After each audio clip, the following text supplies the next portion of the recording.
Hey guys, welcome back to Adventures Cosmic. I'm Cosmic, and today we are on Blackmore Sisters Grave Mistake, the Jolene book, and I'm very excited to say that I've never read this book. I've been looking forward to listening to this, but I've been so busy during spring break that I haven't had time to record. This is my first time being able to record this week, so anyway, so we are on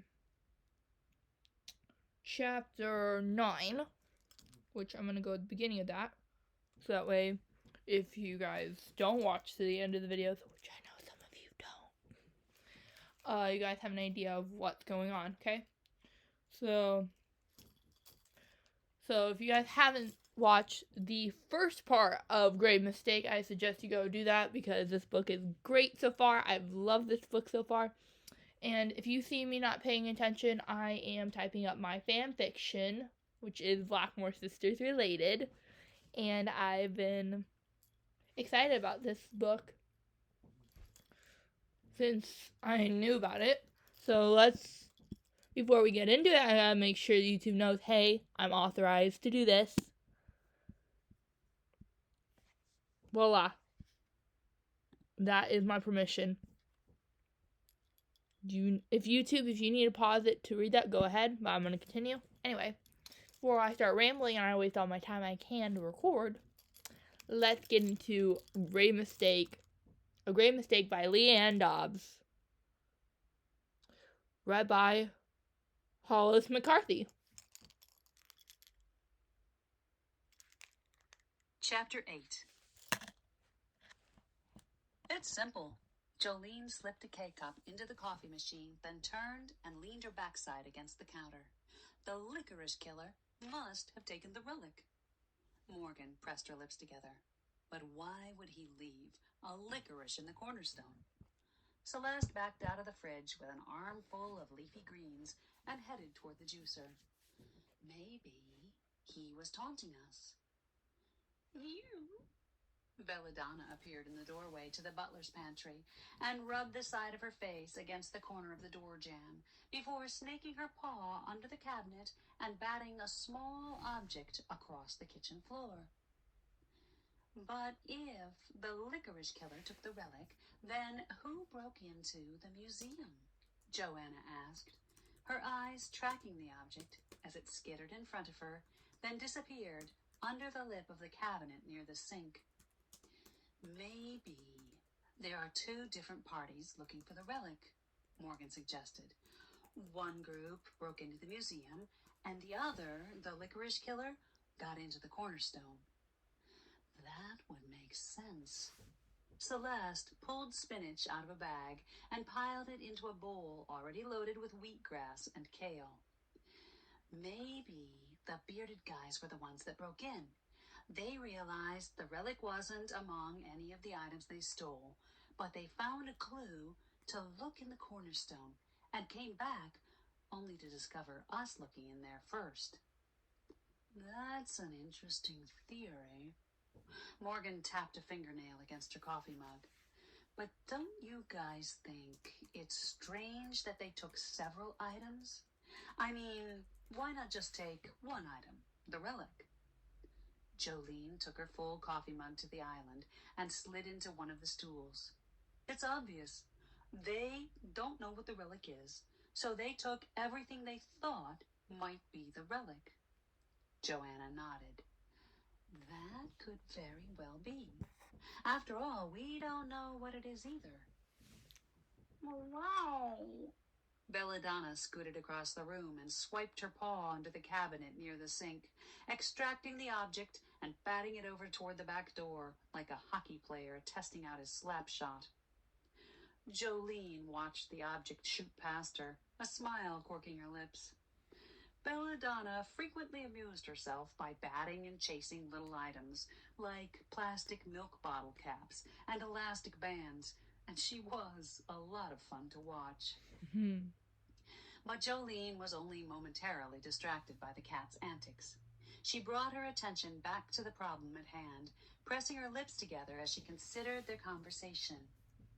If what you guys are saying is true, then the licorice licorice killer and the Beards are racing against each other and us for the relic. Right, but we don't know if the licorice killer is one of Bly's guys or if he killed one of Bly's guys, Fiona said. This licorice killer person scares me. He must be very powerful to take out one of Bly's minions. Celeste loaded some greens into the tunnel of the juicer and switched it on. The noise made it impossible to talk, so Jolene thought about the facts of the case while the machine made its headache-inducing noise. So far, all they really knew was that Ezra Finch had hidden an important relic decades ago. That relic was infused with energy from an energy master, which could be disastrous if it fell into the wrong hands. One or more groups of paranormal bad guys were after the relic, one of whom had a penchant for Black Crow licorices and had already killed at least one person. They had no idea what the relic was or where to look next. Mercifully, Maybe there's like a candy shop in Noquit, and they could get like records of who buys that kind of candy, because I don't know. Fun fact, licorice is not usually very common. Maybe they go to a candy store and be like, hey, did anybody buy Black Crow licorice from you guys?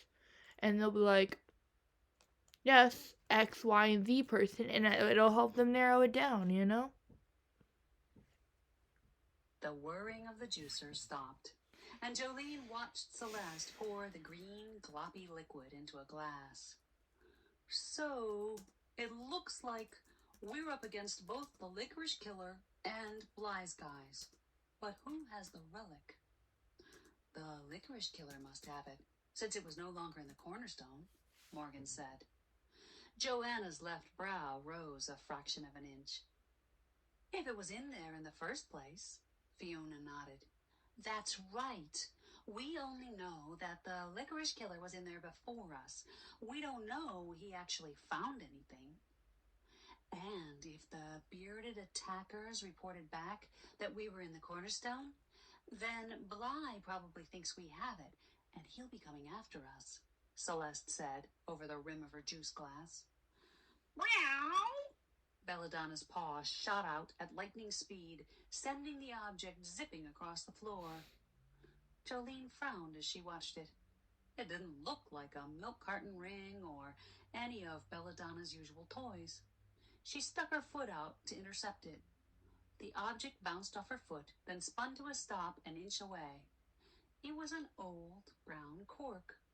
She slid off her stool and grabbed it off the floor, then stood, holding it up in front of her face. What is this? I'm not sure Belladonna should be playing with it. Wow. Belladonna glared at Jolene, as if to say that she was perfectly capable of figuring out what was safe to play with on her own. Morgan squinted at the cork. That looks like one of my remedy bottle corks. She held her hand out, and Jolene dropped the cork into her palm. Yep, it's okay. My remedies are all natural. Jolene narrowed her eyes. But don't you use antique bottles? What if the cork still has some old poison on it? Morgan closed the cork in her fist and put her hands on her hips. I sanitize the bottles and the corks, of course. You don't think I'd be giving remedies to people in bottles with poisonous corks, do you? But anyway, I have no idea how she got this. I don't leave my stuff lying around. I just thought she was batting around some balled-up masking tape. Me too. Jolene felt bad that she thought the cork might not be sanitized. She knew Morgan was diligent about safety with her remedies. Still, it unnerved her that the cat was batting around the cork, and she hadn't noticed what it was, which made her wonder what other items the cat played with that she assumed was one thing when it was really something else. Assumptions were too easy to make, and Jolene knew from her private investigator training that assuming was never a good idea. And that thought made her wonder if they were making too many assumptions about the relic and the parties involved. I'm not sure what to think about this. We can't assume anything about Bly and the Licorice Killer, or even that they are the only two groups after the relic, Celeste said. Sheesh, how many people do you think are looking for the darn thing? The amount of people looking for the relic isn't what worries me the most, Morgan said. What worries me most is who has it now. Nobody has it. A voice shot in from the hallway, seconds before its owner, Luke! a tall, sharply dressed woman, appeared in the doorway. Oh wait, no, that's Dorian Hall. Jolene recognized the woman as Dorian Hall, Luke's mysterious boss. Dorian was decked out in her usual all-black office attire outfit. Her short black hair was salted with a few grays, but her dark eyes were sharp and clear. How did you get in here? Morgan leaned back in her chair to look down the hall toward the front door. You never like your door, ladies. Dorian looked back over her shoulder. Luke said you girls always leave the door open. I knocked, but no one answered, so I just walked in. Jolene frowned at her. Luke was always on them about the security at the house, and with good reason. Jolene wasn't sure she wanted everyone walking right in, not even Dorian. Belladonna must have felt the same way, because she arched her back and hissed at the tall woman, then slinked her way out of the room, giving Dorian a wide berth as she passed her in the doorway. What's with her? Dorian watched the cat sidestep down the hallway. Maybe she doesn't like people walking in, Fiona said. And how do you know no one has the relic? We have our ways. Dorian crossed her arms on her chest and leaned her shoulder on the doorframe. Anyway, we have word there is more than one group after the relic, but no one has it in their possession, yet. Just what is it? Celeste asked. That I can't tell you. Morgan narrowed her eyes at Dorian. So you know, but you can't tell them? You seem to know everything else. Dorian pushed off the doorframe and stepped over to the kitchen island. Leaning her palms on the surface, she bent forward slightly and fixed the girls with an earnest look. Our outfit can only recover so much information. We have limited resources. That's why we need you girls to step it up and get the relic before Bly does. So, you're hiring us? Joanna looked shrewdly at Dorian. Dorian's company, which the girls knew was really a secret branch of the government, despite her denials, had hired them to do a couple of other jobs, and they paid well. Of course, the Blackmores didn't really need money, not since they'd discovered a priceless hoard of treasure hidden by their ancestor, Isaiah Blackmore. But since Joanna's return, she'd been running their activities like a finely honed business, and she didn't think it was wise to turn down money. Jolene agreed with her philosophy. You never knew when earnings might dry up. Yes, I already have Luke out trying to identify the other groups looking for the relic. Dorian surveyed the room. Have you girls had any interaction with any other paranormal groups? The sisters looked at each other. The girls had learned that the less information they gave out, the better. Jolene knew each of them was wondering if they should tell Dorian. But now that they were working for her, Jolene figured they should probably come clean. After all, they were on the same side, and Dorian might have information or resources that could help them. Joanna must have thought the same thing. She looked at Dorian out of the corner of her eye. As a matter of fact, we have. My girls have already been followed and attacked, so we can't accept your usual rate. This job is much more dangerous. Already attacked? You're already looking into it then? I figured you would be. A smug smile spread across Dorian's face. And you were doing that for free. Joanna shrugged. That's right. So, you owe us. I figure a 10% increase should cover it. Dorian frowned. I don't know if my bosses will agree to that. Joanna's left brow ticked up. Well, then maybe we'll recover the relic and use it for ourselves instead of handing it over to you. Dorian held her palms up. Okay, 10%, but not a penny more. And the next job goes back to the regular rate. Joanna stared at Dorian for a few seconds, then stuck out her hand. Okay, deal. The two women shook hands. Then Dorian said, "Tell me about the attack." The girls related the events of the day, including the person following them at the Finch farm and the attack behind the museum. Dorian's face turned thoughtful as she tapped a red-tipped fingernail on her pursed lips. So, there is more than one party. Yes, but who is the other party? Morgan asked. I'm not sure, but I did hear that your old friend Overton has made some friends who possess very interesting paranormal gifts. Sheriff Overton? Morgan's eyes widened. Sheriff Overton had been a thorn in the girl's side since Joanna disappeared. He'd originally come to town to investigate her supposed death and ended up harassing the girls any chance he got. What they'd never realized was that he was one of the bad guys. Overton had left town mysteriously 2 years earlier, but the girls had been unfortunate enough to have a recent run-in with him where they'd been forced to barter a meteorite locket that enhanced paranormal abilities for their freedom. If Overton had paranormal associates that were using the locket, there was no telling what he might be up to. Do you think he's after the relic? Fiona asked. Dorian shrugged. It's possible, although he seems to be more interested in money than old relics. But if he thinks it will put him in a position of power, then he might want it. Great.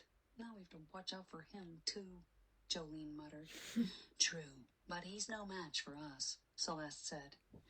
I'd be more worried about his associate, Joanna said. We don't know for sure that Overton is the other person after the relic.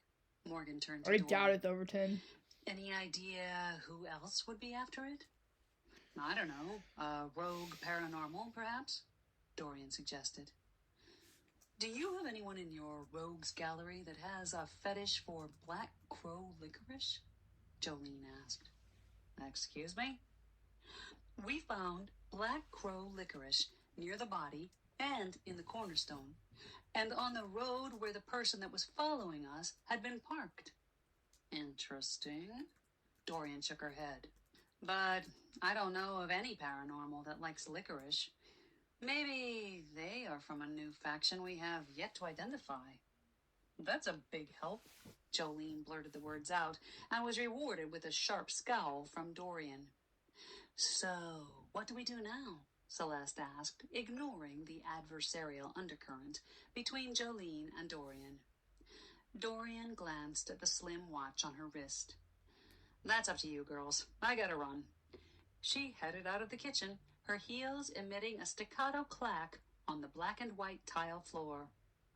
Don't forget to send the first payment, Joanna yelled after her. Payment for what? Mateo appeared in the doorway, loaded up with grocery bags. Cripes, this place is like Grand Central Station. Jolene stared at Mateo. What are you doing back here again? I thought you left. Mateo slid the bags onto the counter next to the fridge. I'm just loading up for Thanksgiving. Thanksgiving? Fiona frowned. We don't usually do anything for Thanksgiving since Mom disappeared. Yeah, and now she's back, so you girls have a big reason to be thankful. Mateo started unloading the bags onto the counter. Yeah, I guess you're right. Morgan smiled at Joanna, then got up to help Mateo put the groceries in the fridge. But where have you been? Mateo bent down, his head in the fridge, as he put potatoes into the vegetable crisper. His voice came out muffled. Out and about. We were attacked, you know, Jolene blurted out, then grimaced, thinking the statement sounded stupid and wondering why she'd even said it. Mateo backed out of the fridge and winked at her. You can take care of yourselves. I can see none of you are hurt. Jolene bristled. She wondered why it bothered her so much that Mateo hadn't been there to come to their rescue. The girls had fought off bad guys without him plenty of times, so why did his absence bother her now? Anyway, what was Dorian doing here? Mateo opened a kitchen cabinet, frowned at the contents, and then opened the one next to it. She hired us to look for the relic, Fiona said. Uh-huh. Mateo shoved a can of cream of mushroom soup in the cabinet. You guys should really clean these cabinets out. They're so cluttered. I don't know how you can find anything. Jolene rolled her eyes behind his back, and Celeste snickered. So, where have you been? Morgan asked. Did your absence have anything to do with the relic? Not really. I was on a recon mission to see what Bly was up to. He definitely has plans for the relic, so we'd better find it soon. It worries me that there are other groups involved. I can't help but feel something isn't as it seems. Morgan pressed her lips together. You know, I get the same feeling. So, I guess the cornerstone must have been empty, Celeste said. But all three of the groups were looking in there. So was the relic ever in there? Or did we all follow the wrong clue? Good question, Morgan said. So what do we do now? Fiona echoed Celeste's earlier question. Jolene puffed out her cheeks. I guess we need to keep looking for the relic. We need to revisit the clues. It would be a lot easier to find the darn thing if we knew what it was, Morgan said. Joanna nodded.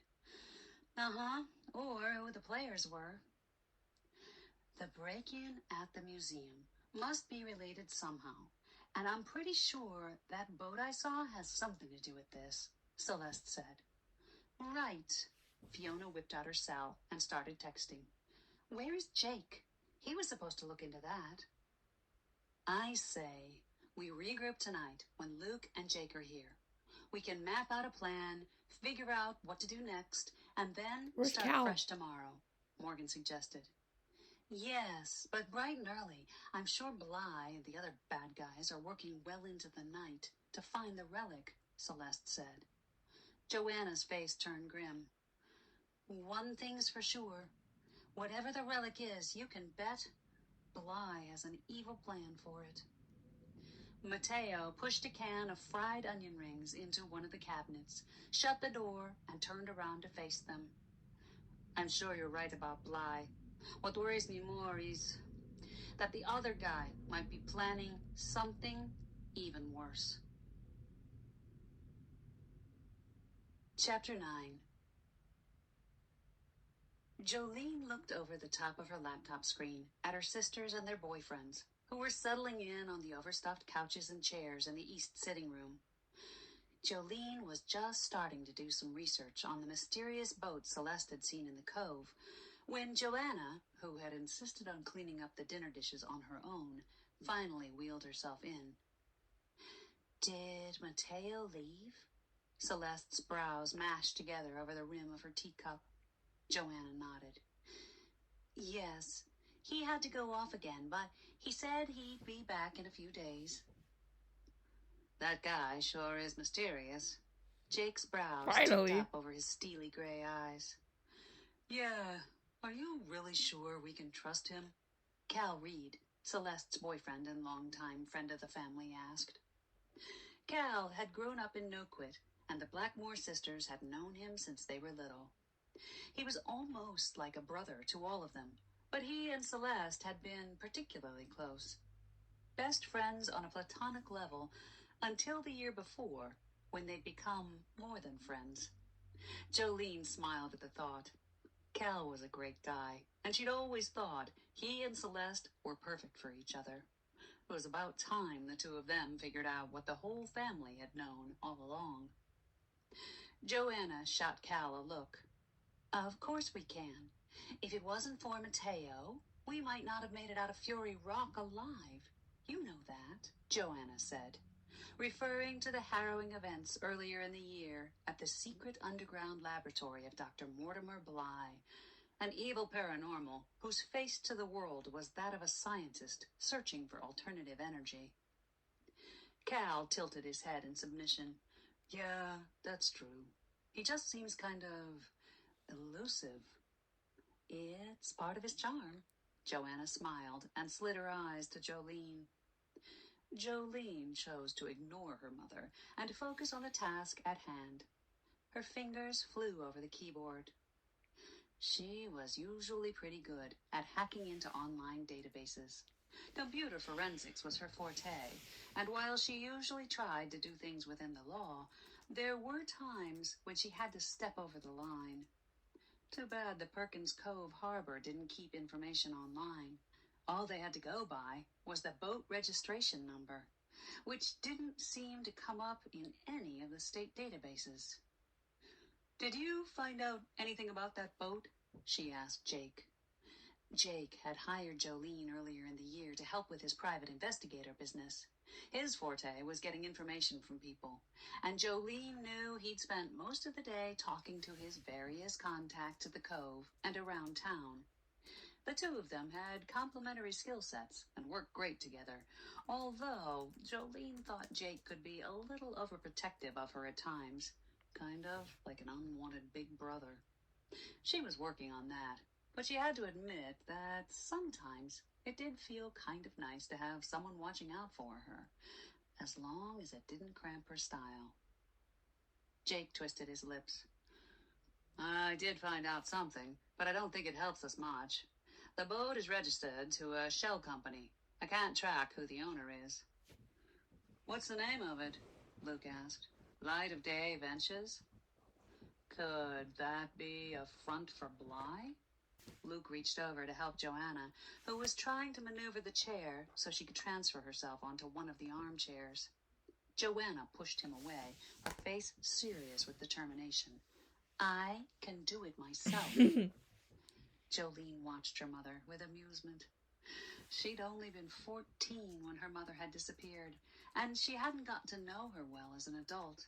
But now she realized the woman was a dynamo of determination and grit. Light of Day Ventures.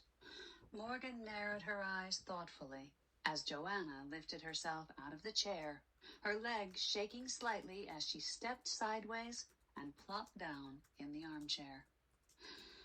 It could be, Joanna said after she was settled. Sounds like something he might use. The word light could be a reference to energy. Well, we already know he has people here in town. I mean, assuming the bearded Neanderthals that attacked us are with Bly, Fiona said. Speaking of that attack, Luke's face turned serious. I think we'd better tighten up security here at the house. It's no secret that Bly knows you live here. And clearly, there's a battle going on for this relic, so he'll probably have his minions break in sooner or later. Jolene and Morgan rolled their eyes.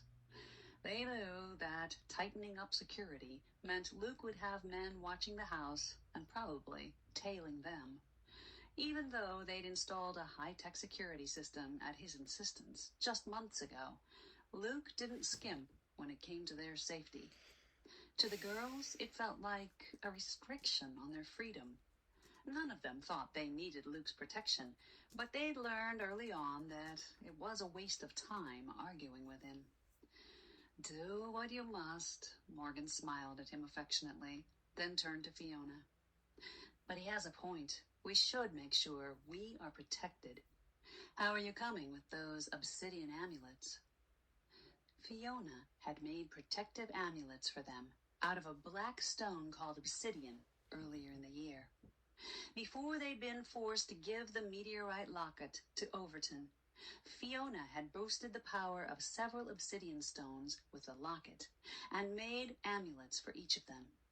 The amulets had the power to deflect negative energy, but they'd been damaged in a fight with Bly's minions. Fiona had already drained the bad energy they'd absorbed by burying them in the earth for several weeks. She was in the middle of doing the rest of the repairs at Sticks and Stones, the shop that she and Morgan owned together. With all this excitement, I almost forgot about them, Fiona said. But I'm almost done. Maybe we can stop over and I can finish them after we visit Thaddeus. Let's plan on it, Morgan replied. Jolene shut the laptop. She hadn't found anything more on the boat than Jake had. So, all we really know is that one or more other parties are after the relic. It must be more than one because someone was killed. So there's got to be at least 2 other groups, Celeste said. Did you find out anything more about the victim? Joanna asked. Is he related to that archaeologist that Cal knows? I looked into that, Cal said. But Gunnar Swain is very private. He keeps his family life close to the vest, and there's nothing on his siblings. I don't really know him either. I just know of him. And what do you know of him? Joanna asked. Is there a reason he would be involved in looking for the relic? Cal pressed his lips together. I doubt it. As far as I know, he's not involved in any paranormal stuff.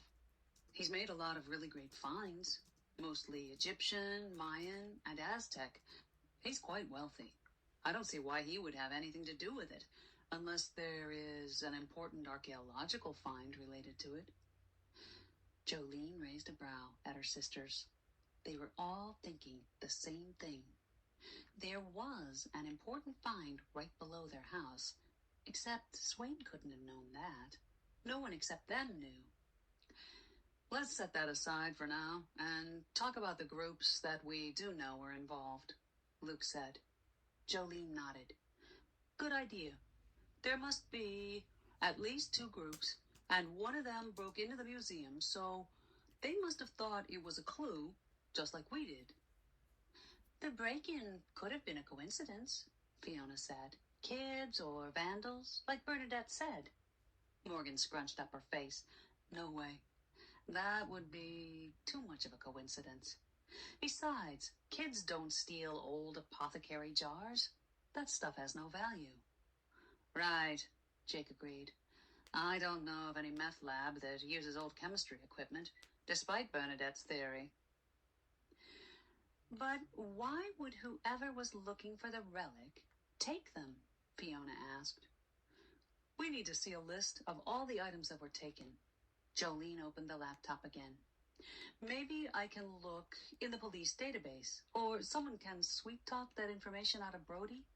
It's possible they just grabbed whatever they could, or they took all the items to camouflage the one they were really after.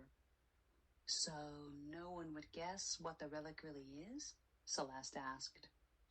Jolene nodded as she tapped on the keyboard.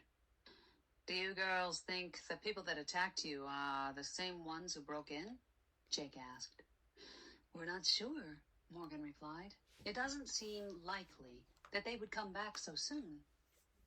Unless they found something in the items they took that pointed to the cornerstone, Fiona added. We know whoever attacked us wasn't with the licorice killer because he'd already been to the cornerstone, Fiona said. So, that means either the licorice killer broke in, or there are 3 groups after the darn thing, Luke pointed out. Good point, Joanna said. But I wonder how the licorice killer knew to look in the cornerstone in the first place. He was at the Finch farm and saw us in the graveyard, so he probably just followed the same clue that we did, Jolene said, as she perused the information in the No-Quit police database she'd just gained unauthorized access to. Which apparently was wrong, Celeste pointed out. But it does explain why that cornerstone slid out so easily. He'd already pried it open, so the cement wasn't even holding it in. Morgan pressed her lips together. But what if someone was in there before the licorice killer? Yeah, like the people posing as Thaddeus Finch's nephews, Jolene said. They were at the nursing home right before us, so they could have been following the same clue trail. And they might have the relic, Fiona added. Celeste shook her head. No, Dorian said that no one has it yet. It's still up for grabs. Right. Jolene slammed the laptop shut. The official list of the stolen museum items isn't posted yet, so we have to go with the facts we have available to us right now. Which are? Fiona prompted. The girls looked at each other for a few seconds. Then Morgan spoke. All signs indicate that we got the clue wrong in the first place, but I still feel like the clue lies in the graveyard. Maybe we misinterpreted what Ezra said, Jolene suggested. Fiona turned to Celeste. What exactly did he say? Celeste squeezed her eyes shut, trying to remember. He said he provided a clue before he left this world, and that it was in the center, which he said was the most important part of the graveyard. Celeste opened her sky blue eyes. Then he went off to play poker with some of the other ghosts. Poker?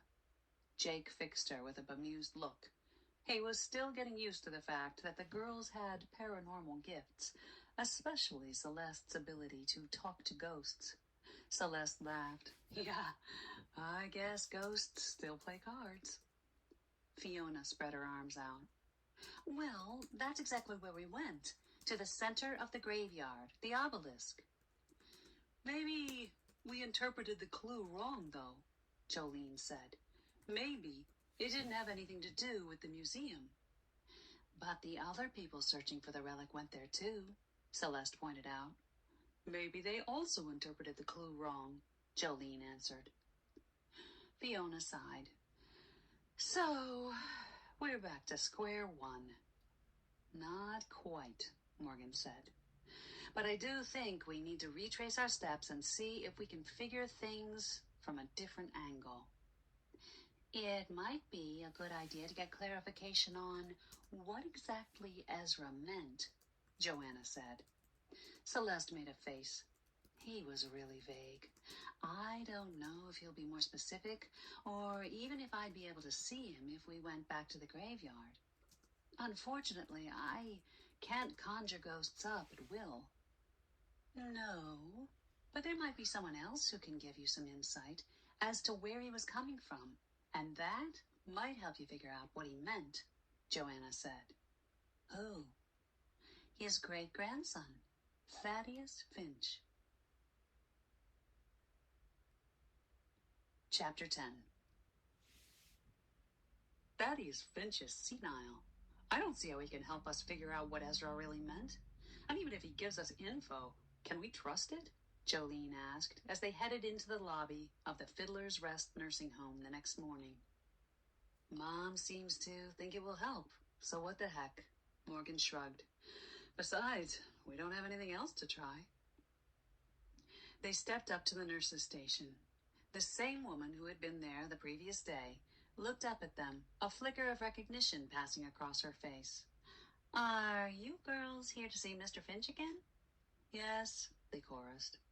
Well, head on down. You remember where it is? Yep, thanks.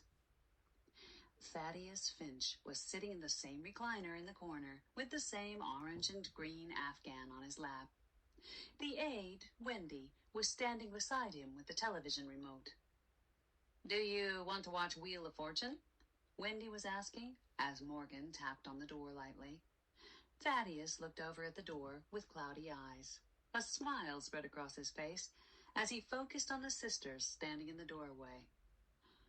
Well, well, come on in. He straightened in his chair and motioned with his hand for them to enter. He squinted up at them. Say, aren't you the Blackmore girls? Jolene smiled. Maybe he's lucid today. Yes, we are. Did you get what you were looking for out of the farm? His face turned wistful. How is the farm coming along? I sure do wish I could go back there. It's very nice, Jolene lied. No sense in telling him it had gone to ruin. Morgan nodded. In fact, we liked it so much, we have some more questions about your great-granddaddy. Ezra? Finch chuckled. Now, he was a character. Of course, I don't remember much about him. I was just a wee lad when he passed on. But I do remember that he had a lot of confidence. I heard he was a famous pharmacist, Morgan said. Yes, that's right. I'm afraid the fame might have gone to his head. I always remember him saying how important he was, that he loved his pharmacy. Of course, it burned down now, 7 years ago. Finch screwed up his face and looked up at the ceiling. Or was it longer? I don't know. But it was very upsetting. He had a bunch of special equipment, bottles and those grinding stones. I was fascinated with them as a boy, but he wouldn't let me play with them. You must have been very close, Fiona said. Well, I reckon so. Never thought of it that way. He was mostly busy in the pharmacy, but he always cut out some time for me. You see, his wife, Lila May, passed before I was born, and he was right sick about it. Pappy said he went into a depression and threw himself into pharmacy work. That's when he got famous, I guess. Finch waved his hands. I didn't pay much attention to that stuff. I was just a little kid. But I know he told me some of the light went out when Lila May passed. He said marrying her was the happiest day of his life. Well, aside from the day he got that big pharmacy award. But anyway, I don't reckon you girls come here to hear an old man talk about the past.